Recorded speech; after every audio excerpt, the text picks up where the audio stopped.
You ready? Yes. 5, 4, 3, 2, 1. Welcome to Up in Your Business with Kerry McCoy, a production of flagandbanner.com.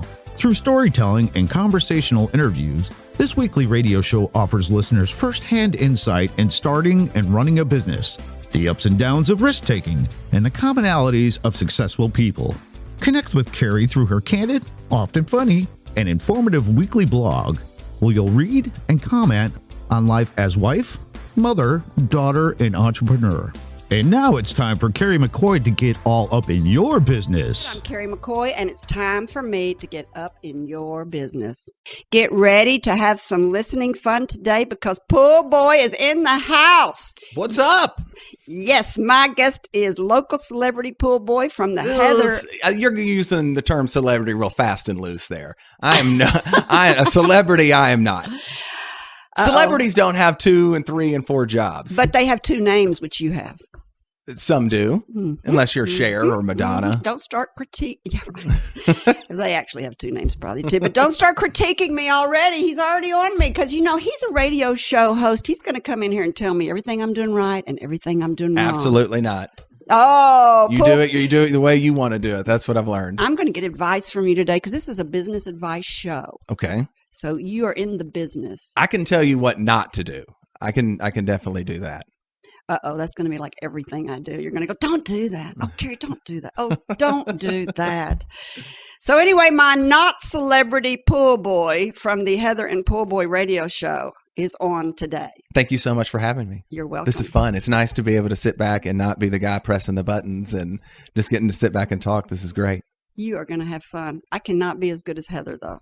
But I'm going to try. She's awesome. I listen to her. She's just charming. She's great. She is an amazing co-host. We've been together, working together now for 13 years. No. She's been there 18 years.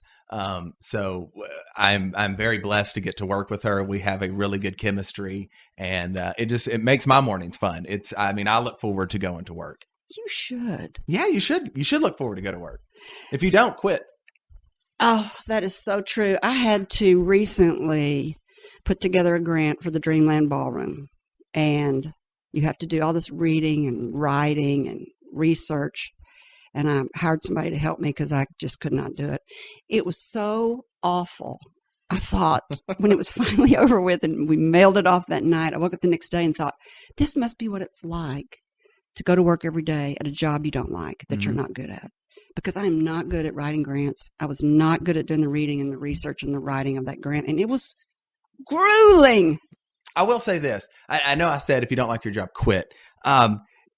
Quit once you find another job. Let's say there has been multiple times in my life I've wanted to quit a job I was at, but I would not quit that job until I had the other job, lined up. But then I would be ready, to quit. When I got into radio, I was also bartending at the same time. And I continued to do that for years after I got into radio because, radio it can change. Things can happen, or maybe I wouldn't like it or whatever. So I was not able to let go of that one job until I felt secure in the next job. I've always had 2 and 3 jobs, for as long as I can remember. I think every great entrepreneur and successful person does. I like to stay busy.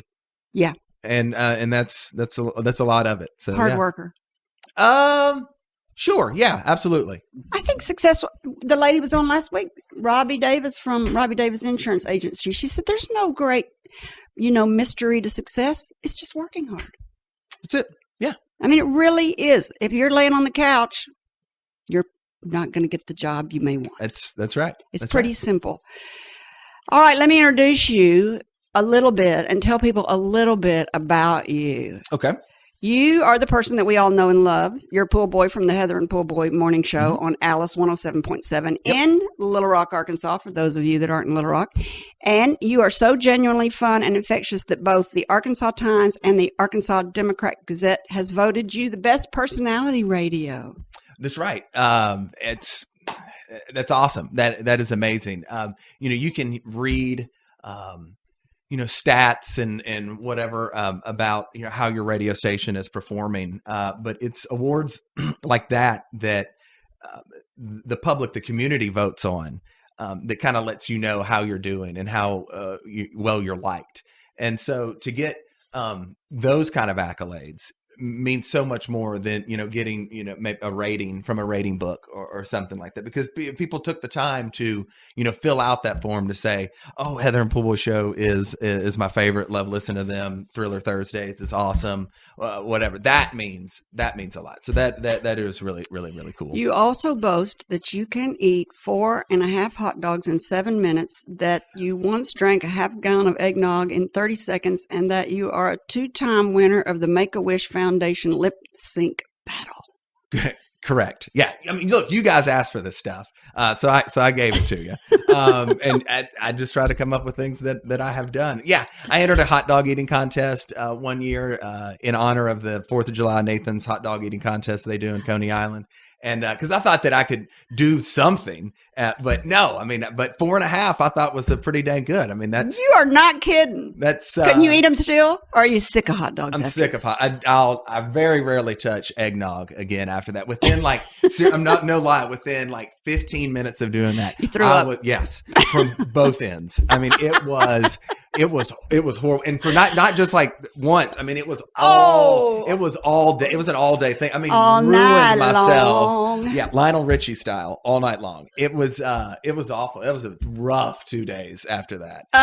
There's just some things that aren't worth it. No. Let's see. You're an Arkansan through and through, having graduated from Catholic High in Little Rock, University of Arkansas in Fayetteville, with a BA in communications, and then, tell me if I'm right, fresh out of college, you applied for an internship at Alice 107 and was hired? Nah, it was after that. I did KXUA radio in Fayetteville. And then I didn't really do anything with radio after that. I got out. I was a kid with $27,000 worth of student debt. And which, by the way, I'm $3,000 away from paying this thing off. Everybody give him a round of applause. That's a big Hold deal. up. I graduated in 2001. That's how old are you? In your late 30s? I'm 38 years old. That's exactly when my husband paid off his late 30s. I'm almost there. But I paid them the bare minimum I could pay them every month for this long. So I'm almost there. And so it's pretty exciting. But yeah, so graduated from there. Didn't do anything with radio. Went into property management and some real estate there for a while. Then I figured out that that's not really what I wanted to do. It was, I wasn't loving it. I wasn't happy. And so I came to a buddy of mine who opened a bar, and I was like, I need a job. And so I started bartending.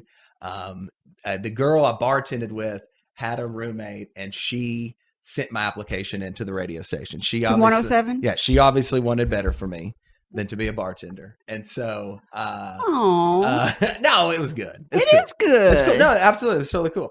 And they ended up hiring me, and it was for a part-time producer position.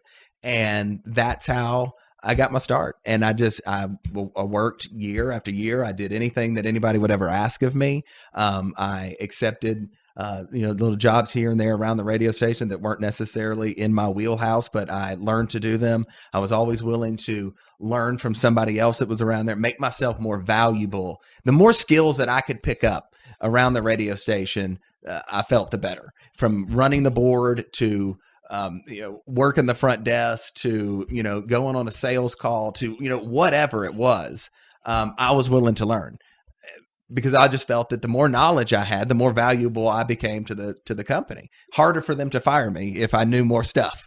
I hate it when someone says that's not in my job description. I'm like, well, you're about to not even have a job. Exactly.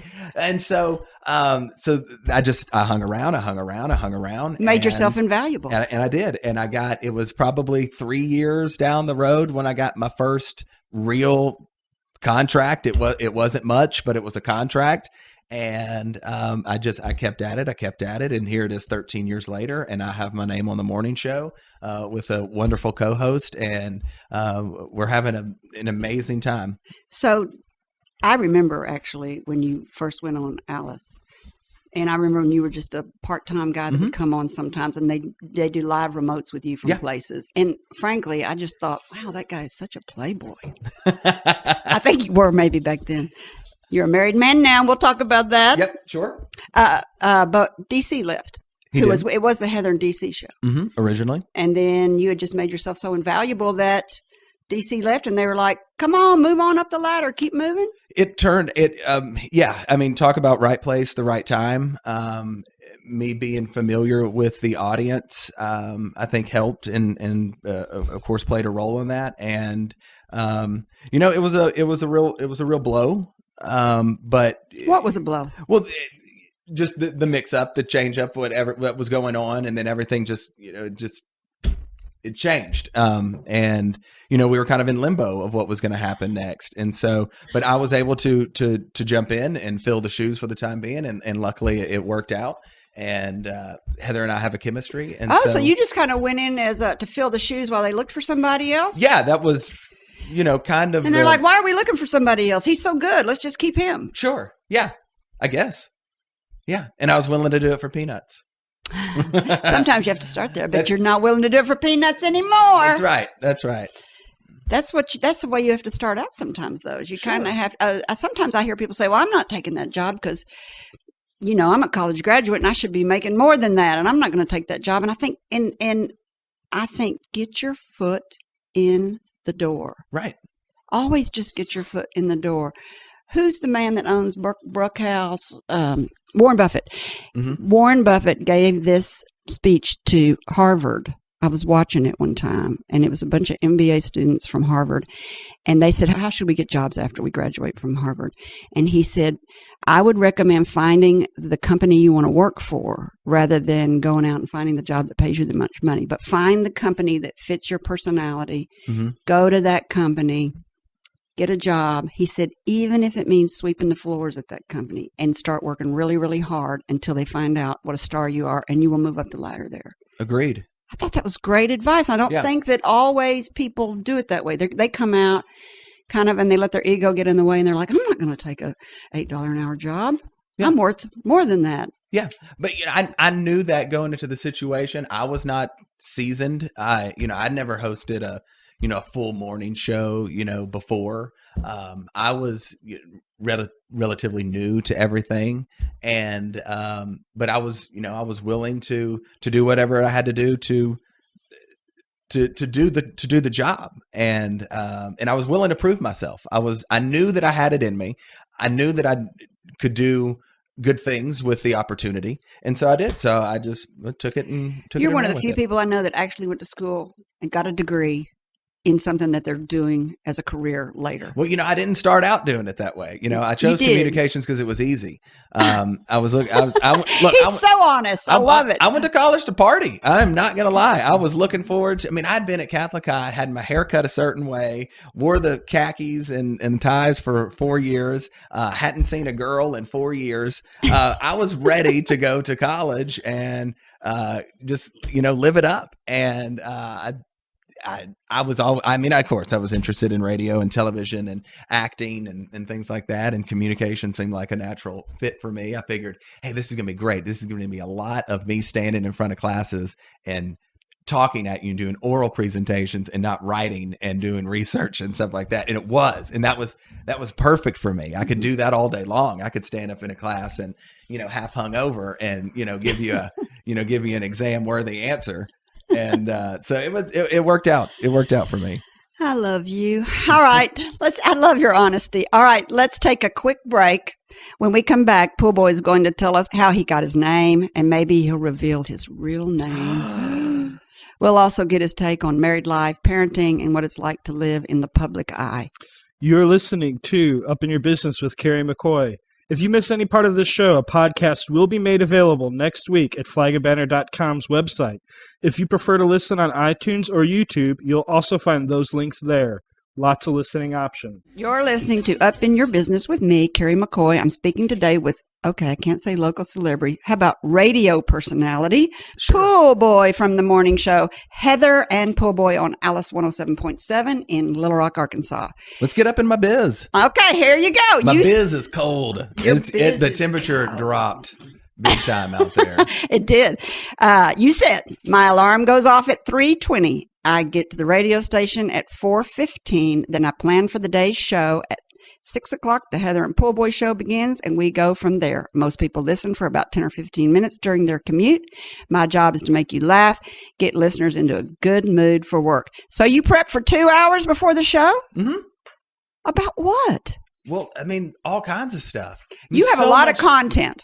So much goes on between the hours we get off at 10 a.m. till the time we go back on at 6 a.m. I mean, everything happens. Everything happens in Hollywood, in sports, in your own community. And so to try to condense all that into 4 hours, but you're really not 4 hours with music and stuff like in that. So I mean, you've got to condense it down and find the best stuff to talk about for that day.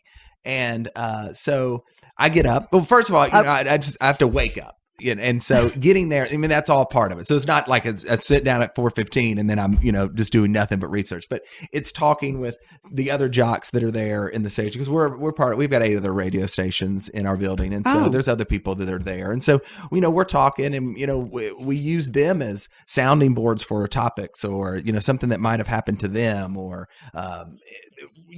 I'll use anything. I'll scour websites. I'll find delicious audio. The one yesterday that Heather used was kind of gross. Which one what did she use yesterday?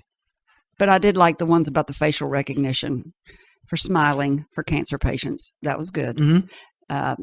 So they've got facial recognition for cancer patients, because if you smile, you might get well. And I loved that. That was a good one. But the one about which way do you wipe? I mean, come on. I was like, I got to turn it off. I didn't even want to know. That's a real deal, though. Oh, I know. So I was like, where do y'all come up with that stuff? These are real stats. So, yeah. So I get there. So the alarm clock goes off at 3:20. It's really 3:10. I set it for fast forward at 10 minutes. So I really got a built in like 10 minutes. Oh. And, but yeah, so I get there at 4, and then it's just, talking, waking up, drinking a Mountain Dew, and getting ready for today's show. Yeah. I can't believe you don't drink coffee.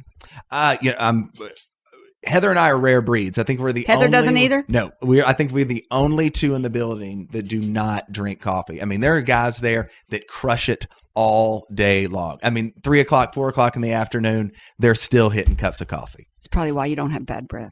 I can't stand bad breath. I know. So a good plug for Mountain Dew. It's got a lot of caffeine in it. Mm-hmm. And I allow myself one. That's my one thing I do in the morning. And then that's water usually for the rest of the show. Well, that's really, really good. So some of the things you do this morning, I heard, Backstage Betty. I love how you gave all these names for everything. Backstage Betty, Last Day Linda, the Miami Vice drink for cruise ships. Our topics range from... And Heather's a spirit animal, she says. Our topics can go anywhere and everywhere. And that's the fun part about the show, is that, while I do try to come up with... while both of us try to come up with things to talk about for the day, it can change a drop of a hat, from a caller calling in and asking a question to something somebody texts into the show or emails into the show. I mean, a comment can just steer the conversation in a totally different way. And that's what's fun, that it's not so scripted and that we can be spontaneous and can have fun with it. And I think the audience really appreciates that. You mentioned there that, typically somebody that's on their morning commute only has about 10 to 15 minutes to listen to the show, because everybody's busy and everybody's got a different routine, and it's getting up and it's getting the kids ready, or maybe it's not, maybe it's just getting yourself ready, or you and your husband get out the door or something. And so you get in your car, and that's your time. And we just want somebody to get to their destination in the morning with a laugh. We very rarely will talk about politics or religion or anything like that. Those three, yeah. And stay off those subjects. Because we're all in it together. We're all on this morning commute together, and it's just like we're all friends riding in a car together, and we're just trying to make the best of it, and just want to laugh, and just before you have to go to work and your grind, we just want to get you there in a good mood. That's a great way to say it. We're best friends in the car. We're all in the car together, and we're best friends chatting it up. That's a great way to think about it. You talked this morning about the ghost of girlfriends past. I thought that was so funny, because my girlfriends and I all got together and we all sat around and said, of all the people that you used to date, who would you go out with still? And like nobody. Most of mine are dead. That's why they're exes. Well, because you left them for a reason. I grew up in the 70s. Most of my male boyfriends are all dead. So you're going to tell us how you got your name? I got two versions, one from you and one from Heather. Well, I mean, it's no secret that growing up, going to Catholic High, I had a job every day after school. I worked in an apartment complex, and I did clean pools. When I went off to college, again, I cleaned pools, and why not? Why would you not clean pools at an apartment complex full of sorority girls? I mean, it was just he's no stupid guy, right? I mean, it made sense. So that was my job. That was on my resume because that's all I had at that point. There wasn't much on my resume coming out of, college and being a bartender and working, some time in property management. And so when I first got to the station, I was, like I said, I was willing to do anything and everything. I was a gopher. I'd go do this. I'd go do that. Somebody asked me to do something, I'd go. And so people, I think, fondly referred to me as Station B word. Station. Yeah. Which with a B? Yeah. So it was that for a moment, but then as Heather and I, worked together more and more, she was, snapping her fingers, ordering me to do this and that for her. And, I'd feed her grapes or fan her with a palm leaf or something like that. And then it was just, oh, pool boy, come in here. And she'd snap her fingers and I'd get up and jump and, go do whatever. So that's kind of how, and it stuck. I thought she said one day a lady who used to work with us heard me ask him to get something for me, and she yelled, "Oh, pool boy!" Yeah. So someone else started, but she took it on, and then she just ran with it. Yeah. And the more and more she would snap her fingers and say, "Oh, pool boy," I mean, it just stuck, Mm-hmm. So yeah, I love nicknames. So you gonna tell everybody what your real name is, or is that a secret? My name's Adam. That's right. Yeah, like the first man. The first man. Yeah. First man on radio. Mm-hmm. And because you've been called pool boy so much, everybody thinks of you as pool boy. Yeah, it's really stuck. People call me PB, pool, Mr. Boy. I mean, you had to change your checking account. I did. Checking account has changed. Credit cards say pool boy. Because you couldn't cash checks. Couldn't cash checks. That's right. And I have a DJ business on the side called Sweet Beat Productions. Do you still have that? Sure do. You haven't updated your Facebook page since July. So Mark Zuckerberg took my Facebook page away from me. What for? Because he didn't believe that I was pool boy, and they wanted my driver's license, social security card, and I was like, I'm not doing this. So that I can't access my Facebook page. So whatever you're seeing on my Facebook page is just what's there. I have nothing to do with it.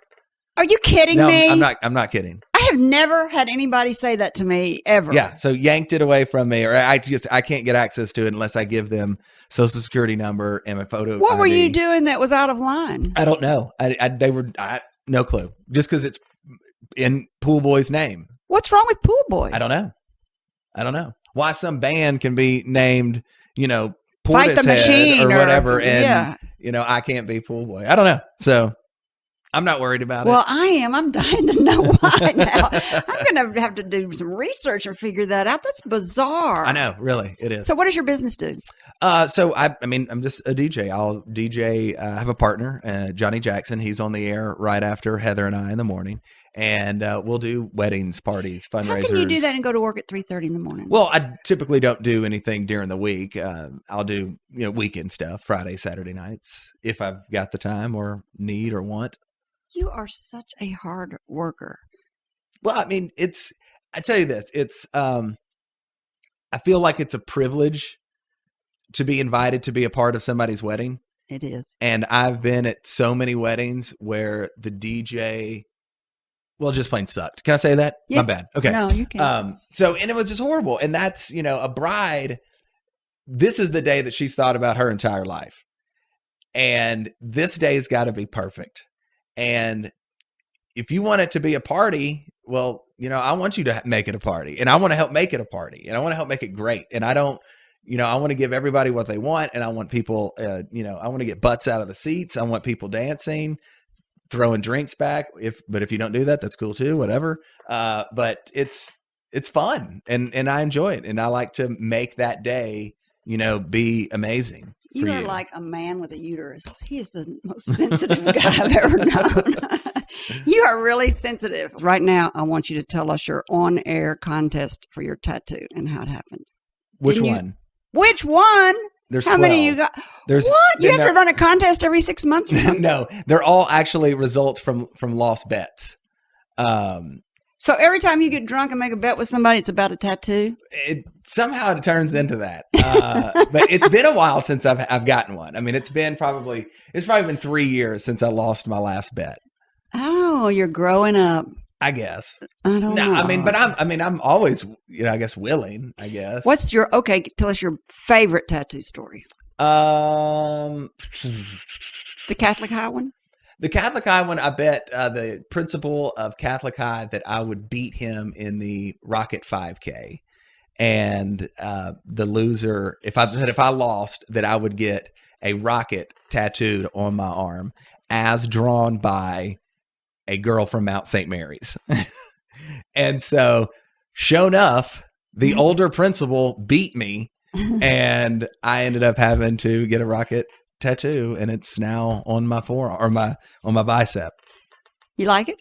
Yeah, absolutely. I mean, I love Catholic High, and so it doesn't bother me.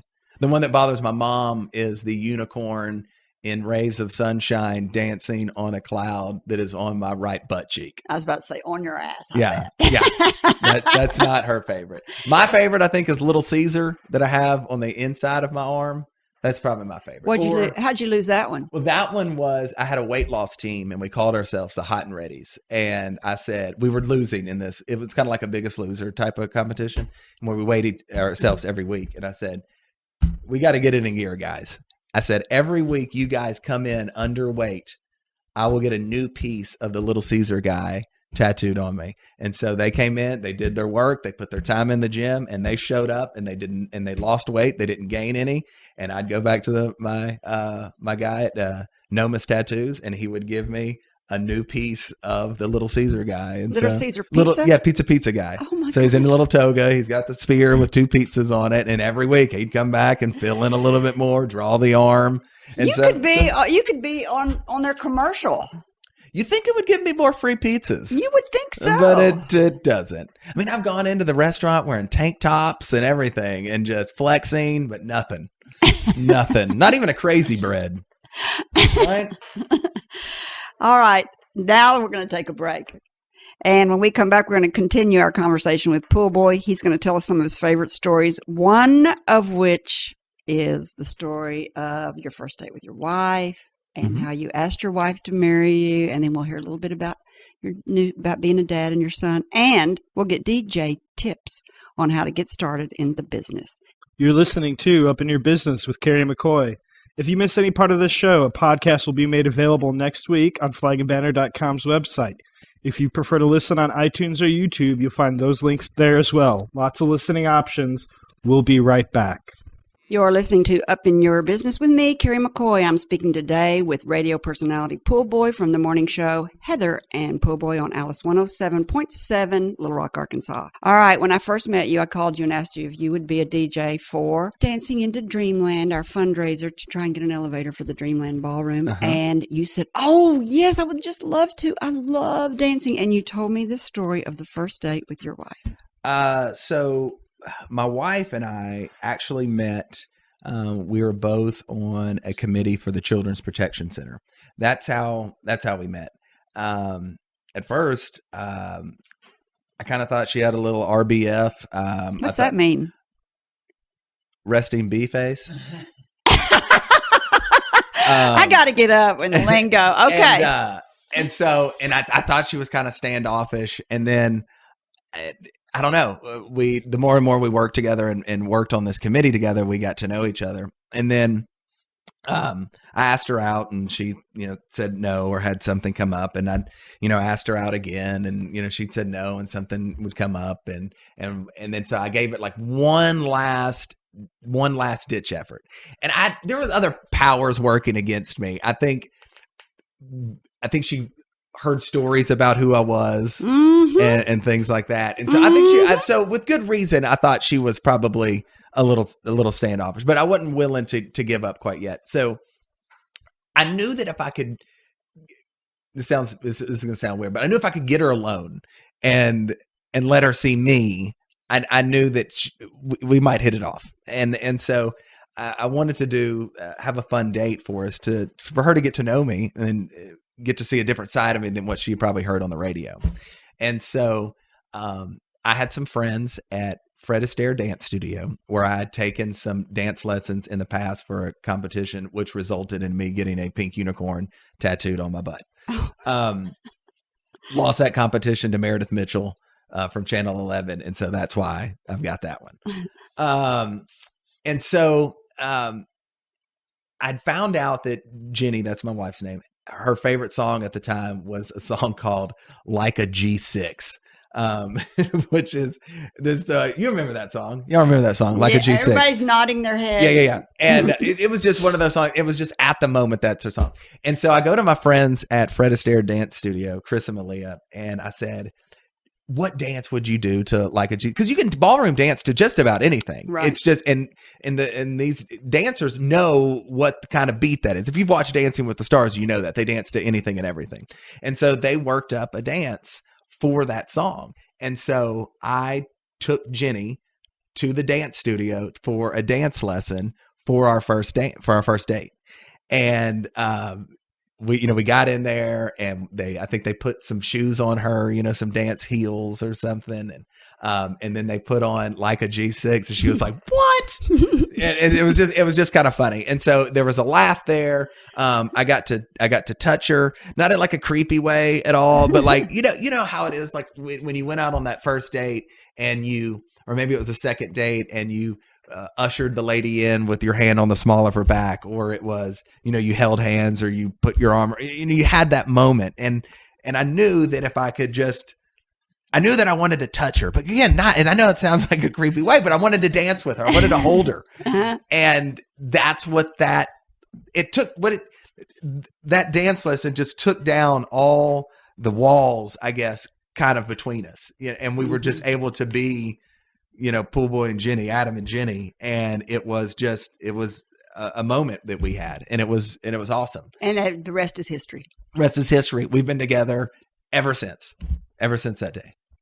And we very rarely dance anymore. I was going to say, do y'all still take dance lessons? We don't. And every now and again, we'll try to remember, our dance to Like a G6. You need to do that for your anniversary. I know. But so when we got married, we went back to Chris and Malia at Fred Astaire, and they choreographed our first dance song. And it was to John Lennon's Woman. And we danced that song to a guy performing it live. Y'all have had him here on KABF, Brian Nolan. He does a lot of great music here around Central Arkansas. And so he came up. We never danced to it with him performing it live. And we'd only done it to a CD. He learned the song. He knew the song, but he did it spot on the day of. And we did it flawlessly at our wedding. It was beautiful. Worked out. I love it. So that's your wedding. That's your wedding dance. So you have two dances. we Your first date dance and your wedding dance. Yeah, we have two dances, neither of which we can remember. How long have you been married now? It'll be 4. It's going on 4 years. So tell everybody. I read this online. You didn't tell me this personally, but I read online about your proposal. So I knew I wanted to marry her, and I was just waiting for the right time, and it worked out. We had a trip planned to Florida, and my family was going to be down there with us, as that's who we were going with. And I'd saved up all this money, and I'd gone to Sissy's, and I'd found the perfect ring. And my mom helped me. I took my mom. Oh, good. Took my mom. But I knew I knew my 4 C's now. I mean, I'd researched it. I knew Your about what? 4 C's: cut, clarity. What is the other ones? He used Come to on, know his dudes. 4 C's. I did. I don't even know them. At the time, I did my I did my research. I mean, I knew everything, and so yeah, look up the 4 Look up C's. the 4 C's. Look, everybody's got their phone out. Like, what are the 4 C's? Cut, clarity, carrot. Carrot, good one. And it may be cost. I don't know. Oh, or cost. cloudiness. I don't know. Anyway, So clarity would be cloudiness. All right, yeah. So I did that, and I didn't. 4 C's of the diamond. I started feeling a little well, it shouldn't just be my family that gets to be in on this. So I contacted her family, and it just worked out that they were able to come down there as well, unbeknownst to my wife.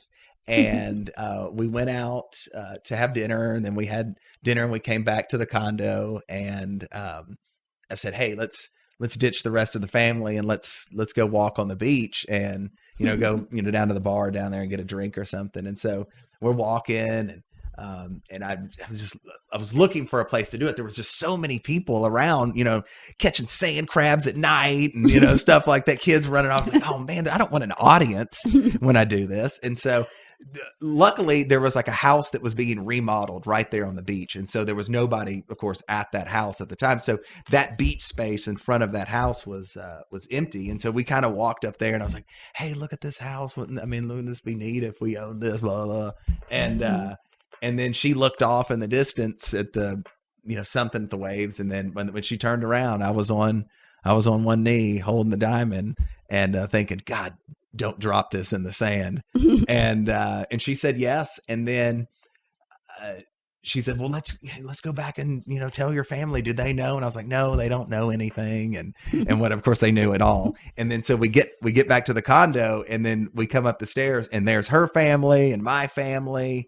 And it was awesome. I mean, you couldn't have asked for a better turnout. It was great. Will you marry me? Sure. There you go. Okay. I got the 4 C's. Okay. All right. It is carrot, color, clarity, and cut. Color. Dang it. Cut, not cost. Yeah. You are such a romantic. See why everybody loves Poolboy. I mean, they love it. And you share all this on the radio, I'm sure. Every bit of it. My life is an open book, and I share, I probably share too much. But that's, I mean, like I said, we're all in this together. If I'm experiencing it, chances are somebody else out there is experiencing it. And I just think it's important to share our stories and to connect with our listeners in that way, and just and share everything. I mean, it's if you want to ask me a question, ask me a question. I'm not going to shy away from it. I feel like if my story can help you in any way, then that's awesome. Then that's what I'm here to do. And that's really what this show is about, is kind of paying it forward. And I think a lot of men are kind of shy about talking about stuff like that. I think men are as sensitive as women, but I think they're just a little more guarded about showing that sensitivity. You're just wonderful. All right, now, you don't really have to marry me. You're already married. That's against the law, actually. I'm married, you're married, and you're way too young for me. I think I could go to Utah. We could go to Utah. Yeah, and you could get a lot of Sister wives. Sister wives. That's the show. So tell us about fatherhood and Henry. Born December 5th, 2015, Henry Samuel. Never wanted kids. In fact, I mean, that was... Well, you were a confirmed bachelor. I was. And now you're married to a girl, the most romantic man on the planet. Now you're a father. Yeah. I didn't. I mean, when I started out in radio, I mean, that was one of the things that I had to eat crow on this from a lot of our listeners, but I didn't. I never wanted kids. The thought of them, scared me. I didn't want anything to do with them. I hated them. I mean, all they do is, I mean, they break stuff. Oh, and, and I had friends that had kids, and they weren't as spontaneous as I was. They were, stuck at home or dealing with this or that. And everything about it just, scared me. I was just like, what it was is I wasn't ready. I was young. I was, trying to start my career. I wasn't looking to have kids, and I hadn't met the right person. And I just didn't want them. I couldn't see myself, with kids. Then I met Jenny, and she wanted kids. And, I thought, if she's the one to do it with, if I'm going to have it, and I love her, and I know that it may be difficult to have a child, but with her, we'll do it. We'll do this together. And so it wasn't so scary anymore. And, so we did. We had Henry, and he is awesome. I mean, he is the coolest little boy, ever. My wife is one of 3 girls. And then her sister has 2 girls. Her other sister has 3 girls. my sister had one child. She's a girl. I mean, so we were, I mean, there was nothing but girls. And then here comes miracle baby Henry along. Oh, he's spoiled rotten. And spoiled rotten. And so it's great. He gets to carry on my name. The cousins have a little boy to play with. I mean, it's awesome. I mean, it is, he is a blessing. He's changed my mind about kids. So when's the next one? Dead silence. That's the first dead silence we've gotten the whole hour. Well, I'll tell you this. And 2 weeks ago, my wife and I had a miscarriage. Oh, I'm sorry. I'm not. We'll talk about it. So we found out that we were pregnant with twin boys, and we suffered a miscarriage 2 weeks ago. And so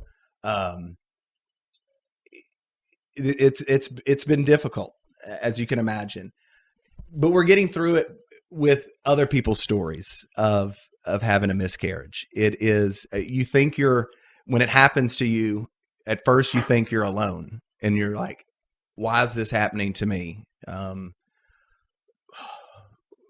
What, why us? Why, God, why'd you do this?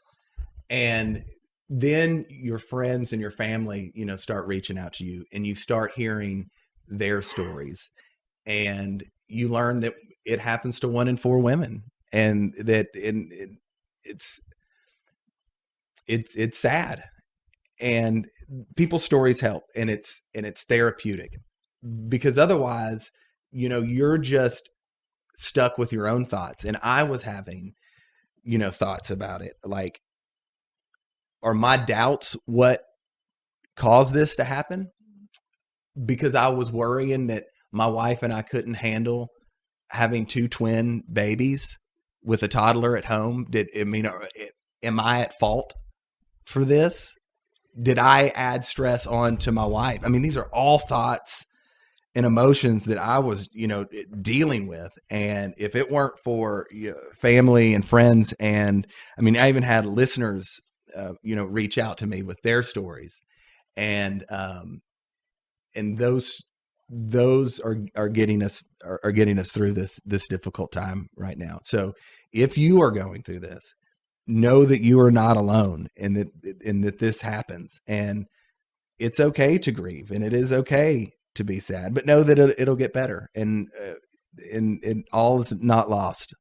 That's that last week, 2 weeks ago, we had a psychiatrist on. That's the accuser voice in your head that's accusing you of all these things that aren't true. Right. And it's hard to get that voice to stop talking sometimes. It really is. It really is. Well, and it's good advice to realize that there are other people going through it. For anybody out there that's also going through it, because it does happen to a lot of women. It does, and it's not your fault. I mean, unless you're smoking crack. I mean, then straight up, it is your fault. And a lot of those babies are born anyway. Right. But I mean, so go figure that out. But for the most part, I mean, it is not your fault, ladies. No, it's not your fault, dads. I also think, I just read this morning, that when you are going through pain, like you just talked about, it's better to just let yourself feel it and accept it and grieve with it, instead of having these accuser voices. Just go ahead and put those voices aside and just go ahead and grieve. Like you said, just grieve for the baby, grieve for the pain, let it wash over you, accept it, live in the moment, and then you'll just grow and learn so much about it. So you shared all this on the radio? Briefly. Yeah.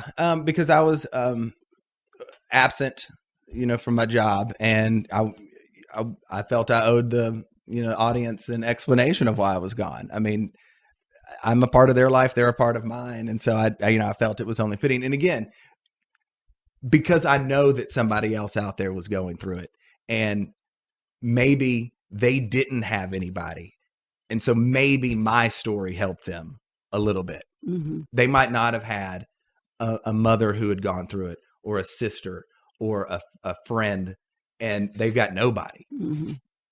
Not even a coworker. And so maybe they were listening to my story, mm-hmm. and maybe that cheered them up a little bit, if just for that moment, just on their way to work. Mm-hmm. Excellent. So you recognized off the air sometimes, and people always say about you that you sound like a bigger person. That's one of the first things they'll say to me. My voice has always gotten me in trouble growing up. You sound fat. Just go ahead and say it. You sound fat on the radio. I have fat voice is what I've got. I've got fat voice. People say they'd be like, that's one of the first things they'll say. They're like, I thought you were bigger. And so no, I'm 5'9", 155 pounds, but my voice weighs 300. Let me tell everybody that we're not going to take a break, but I just want to tell everybody that you're listening to Up in Your Business with me, Kerry McCoy, and I'm speaking today with radio personality Poolboy from the morning show Heather and Poolboy on Alice 107.7 in Little Rock, Arkansas. So tell us about how you came to be on the board of the Children's Protection Center. My buddy was on the committee first, and he brought me in. He just thought that I would be a good fit. He knew that I knew marketing and promotions and things like that, and he just felt that I would be a good fit for this. So I got to give it up to my friend Gareth Hughes, who brought me in on this. And I wasn't always on the board. I started out in the committee, and I loved what they were doing. So the Children's Protection Center is an agency, and it's a nonprofit that helps victims and their families heal and move on from physical and sexual child abuse. So how this works is, let's start here.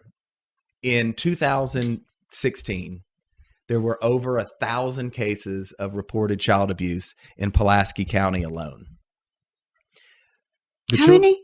Over 1,000. And that's just what's reported. That's just reported in Pulaski County.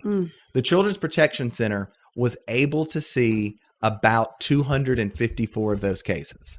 Where the other cases go, there's no telling. So 25% of the cases are seen? Well, they're seen, but maybe through a different agency, or maybe it's just handled, by police or another, child advocacy agency.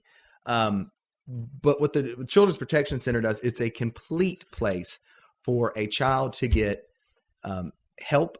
It's a center for where a child can come and they can tell their story one time and have their interview recorded and done by a professional child investigator who knows what kind of questions to ask and can help get the full story told. When a child does not get this type of help, the child could be asked to come back to a place and tell their story 2, 3, 4, 5 times. Evidence gets lost. Stories get changed. I mean, there could be, if there's time, family can get involved and coerce children. I mean, all kinds of different things can happen, and stories can get convoluted and lost in translation. And so the Children's Protection Center is just an amazing organization that really, helps the child and helps the family and can take some of the trauma out of it and can help them find healing and hope. And so So the board is trying to get more of them seen. Yes, to get the word out that we have a place like the Children's Protection Center. Is it the Elizabeth Mitchell? It is not. It's not. It's simply the Children's Protection Center, the CPC. It's located in the Clark Building, which is a new building on the Arkansas Children's Hospital campus. And it's to record the interview one time by a professional to be used later in cases. But also, there are doctors on hand to do rape kits and check these children out immediately. How do you not cry every time you do this? Well, here's the thing. That's not my job. And you applaud the people that do that job day in and day out. And we just had a partners picnic at the center where we invited other agencies that deal in this. We're talking about the detectives, the police officers, the people that, take the phone calls and hear these stories. These guys are the heroes. These guys, this is what they do. They wake up and deal with the most scumbags of the earth. And when I go home, I talk to my wife about, whatever dumb story I talked about on the air that morning. These people go home and can't even tell their family, because who wants to talk about child abuse and the stories that they had to hear and live through that day? It's awful. It's awful. So the Children's Protection Center brings kind of everybody, together and kind of houses them in this one place and gets everybody kind of moving in the right direction. And the Children's Protection Center is just amazing, and I'm so happy to be a part of it. Now, being on the board, what I've brought in is to help with fundraising efforts and do things like that. And of course, I help make other decisions about the center, but mainly that's what I like to focus on. We have one really, really awesome fundraiser that we do every year, and it's called the Dragon Boat Races. We do them over in Maumelle at Lake Willistine. They are 46-foot long canoes that hold 22 people in them. Oh and we paddle them about the distance of 3 football fields.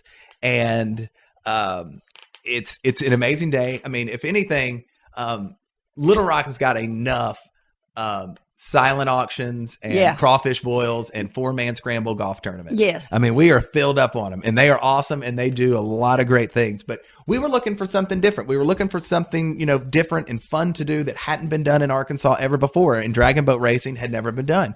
We bring a company called Dynamic Racing in, and they bring the boats. They have the boats, they have the paddles, they have the life vests, and you just get your team together, businesses, church organizations, neighborhoods, schools, whoever, put 22 people in a boat and you paddle them for, like I said, 3 football fields. And the you person race that wins, and the person you try to win. And you try, and that's it. And the person with the fastest time ends up winning. We had 46 teams last year. Wow. And it was an amazing day. I mean, it goes from 8 in the morning to about 3 What or 4 time of in year the is afternoon. We do this in May. Sounds wonderful. And it is awesome. So you come out the night before. We have a big party. There's a stage out there. We have an amazing fireworks show. You come out and you basically set up a tailgate area. All right. And then you go home after it's over. And it wraps up about 10 o'clock. You come out the next morning, go to your tailgate spot, and we get you out there and we start racing. And it's just an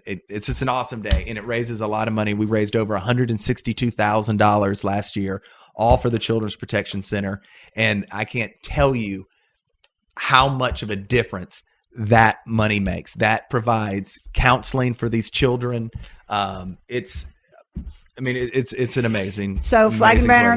So it's childrensprotectioncenter.com, I guess. And you've been an amazing sponsor of our disc golf tournament. We do 2 fundraisers a year: Dragon Boats and our Rattle the Chains disc golf tournament. And you have sponsored for like 5 years now. Flag and Banner has sponsored a disc golf hole, and we can't thank you enough. You're welcome. It's the least I can do. You can go to flagandbanner.com and click on Radio Show and see the links to everything Poolboy is talking about.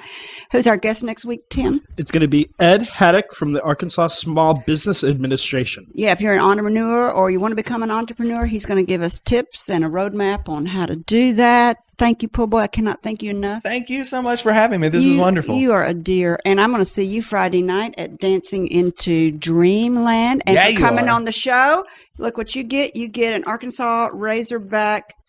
What is that? A floaty. Floaty. Because he's a pool boy. You're a pool boy. That works out perfect. Well, Flag and Banner has that huge Razorback section. And Tim today said, we've got to give him one of those Razorback floaties. He is the pool boy. And I'll be telling people that if this is for the Razorback basketball team and not that football team.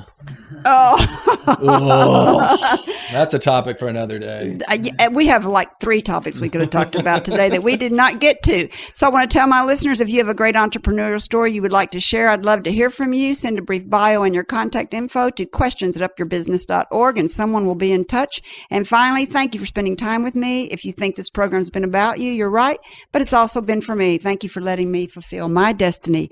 My hope today is that you've heard or learned something that's inspiring or enlightening, and that whatever it is, will help you up your business, your independence, or your life. I'm Kerry McCoy, and I'll see you next time on Up in Your Business. Until then, be brave and keep it up.